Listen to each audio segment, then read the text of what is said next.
आज भारतरत्न विश्वरत्न बोधिसत्व थोर समाजसुधारक डॉक्टर बी.आर. आंबेडकर यांचा 63वा महापरिनिर्वाण दिन. त्यानिमित्त त्यांना कोटी कोटी नम्र अभिवादन.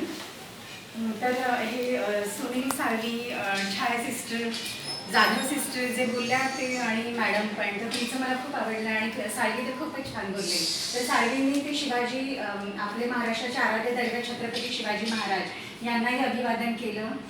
तेही मला खूप आवडलं. तर डॉक्टर बाबासाहेब जेव्हा घटना लिहायला त्यांनी सुरुवात केली, जेव्हा ते इंडियन कॉन्स्टिट्यूशन संविधान लिहित होते, तेव्हा ते संविधान लिहून झाल्यानंतर त्यांनी पण छत्रपती शिवाजी महाराजांचे आभार मानले आणि त्यांचं त्यावेळेचं एक विधान होतं की मला घटना लिहिताना, संविधान लिहिताना फारसा त्रास झाला नाही, कारण संविधान लिहिताना की रयतेचे राजा छत्रपती शिवाजी महाराज यांचा राज्यकारभाराची पद्धत आणि त्यांचं राज्य माझ्या डोळ्यासमोर होतं आणि ते बघून मी हे संविधान लिहिलेलं आहे. तर अशा प्रथम 6 डिसेंबर 1956 रोजी डॉक्टर बाबासाहेब आंबेडकर आपल्याला सोडून गेले. त्यांचं महापरिनिर्वाण झालं. राजधानी दिल्ली येथे त्यावेळी रात्रीचे 12 वाजले होते. रात्रीचा सन्नाटा, चहूबाजूंनी फोनची बेल वाजू लागली. दिल्ली, नागपूर आणि मुंबई येथे राजभवन, संसद, राष्ट्रपती भवनही मौन झाले. भयंकर काहीतरी घटना घडली होती. डॉक्टर बाबासाहेबांचं महापरिनिर्वाण झालं होतं. देशातील करोडो जनता दुःखी होऊन अश्रूंच्या सागरात विलाप करीत होती. बघता बघता पूर्ण मुंबईचे रस्ते लोकांनी भरून गेले. पाय ठेवायलाही मुंबईत जागा नव्हती. बाबासाहेबांचे पार्थिव अंतिम संस्कारासाठी मुंबईला आणण्यात येणार होते. देशभरातील लोक मुंबईला यायला निघाले. ट्रेनमध्ये बसायला तर जागा नव्हती. बघता बघता अख्खी मुंबई जी अरबी समुद्राच्या किनाऱ्यावर असलेली मुंबई जनसागराने भरून गेली. लहान मुलं, प्रौढ, वृद्ध, महिला आक्रोश करीत होते. आमचा आधार गेला.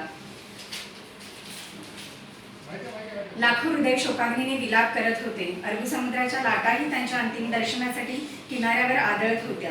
नागपूरच्या दीक्षाभूमीवरील स्मशान शांतता पसरली होती. त्यांनी दिलेल्या 22 प्रतिज्ञांची गूंज अजूनही आसमंतात गरजत होती. लोकांचा विश्वास बसत नव्हता की खरंच बाबासाहेब आपणाला सोडून गेले. लोक एवढा आक्रोश का करत होते त्यावेळी? कारण भारताच्या प्रत्येक विकासात, क्षेत्रात त्यांचं भरघोस योगदान न भूतो न भविष्यातही असे आहे. तर त्यांचं काय योगदान आहे त्याचा थोडक्यात आढावा घेते.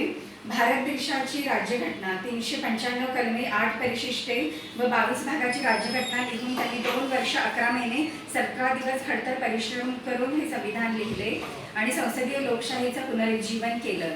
याबरोबरच डायरेक्टिव्ह प्रिन्सिपल्स देऊन सरकारच्या जबाबदाऱ्यांची तरतूद केली. त्यांच्या राज्यघटनेने सामाजिक आणि भौगोलिकदृष्ट्या भिन्न असणाऱ्या देशाला एक केले. भारताच्या प्रत्येक नागरिकाला मतदानाचा अधिकार दिला. भारतात प्रथमच अर्थशास्त्राचा पाया रचला. रिझर्व्ह बँक ऑफ इंडियाचा मजबूत आराखडा दिला. संविधान लिहून स्त्रियांना शिक्षणाचा अधिकार दिला, नोकरी करण्याचा अधिकार दिला. नाहीतर आज आपल्या देशातील स्त्रिया चूल आणि मूलमध्येच अडकून पडल्या असत्या. पाण्याच्या व्यवस्थापनासाठी नैसर्गिक संसाधन व कोळसा आयोगाची स्थापना केली. स्त्रियांना पुरुषांच्या बरोबरीने हक्क दिले. त्यासाठी हिंदू कोड बिल संसदेत मांडले. ते मंजूर झाले नाही आणि त्याचवेळी ओबीसींसाठी आरक्षणाचे बिल संसदेत मांडलं गेलं होतं आणि तेही मंजूर झाले नाही. ह्या 2 गोष्टींसाठी त्यांनी मंत्रिमंडळातून आपल्या कायदेमंत्रीपदाचा राजीनामा दिला. स्त्रियांचा विशेष हक्क, त्यांची बाळणपणाची भरपगारी रजा, ती 6 महिने मॅटर्निटी लीव्ह स्त्रियांना मिळवून देण्याचं विशेष महत्कार्य डॉक्टर बाबासाहेब आंबेडकरांनी केलं. आणि भारत हे आपलं अशी तरतूद करणारं हे जगातलं पहिलं राष्ट्र आहे. स्त्रियांना, मुलींना वडिलांच्या चलचल संपत्तीवर मुलाप्रमाणे समान वारसा हक्क मिळवून दिला. पुरुषांना एक पत्नीत्वाचे बंधन दिले आणि जर एखाद्या पुरुषाला जर दुसरी पत्नी असेल तर तिलाही आपल्या पतीच्या संपत्तीत हिस्सा मिळावा अशी तरतूद केली. पंचवार्षिक योजनांची सुरुवात केली. नियोजन आयोगाची स्थापना केली. निवडणूक आयोगाची स्थापना केली. भारतात प्रथमच जलनीती आणि नदी जोडणी प्रकल्प आखला. पण पॉलिटिकल सपोर्ट न मिळाल्यामुळे त्याची अंमलबजावणी होऊ शकली नाही. यामुळे देशात आजही काही भागात पूरग्रस्त आपत्ती उद्भवते, तर काही भागात कोरडा दुष्काळ आणि पाण्याअभावी शेतकरी आत्महत्या करतात अशी विसंगती दिसून येते. भाकरा नांगल धरण, नाबोदा धरण, सोनापूर, हिराकुंड धरण प्रकल्पाचे ते निर्माते होते.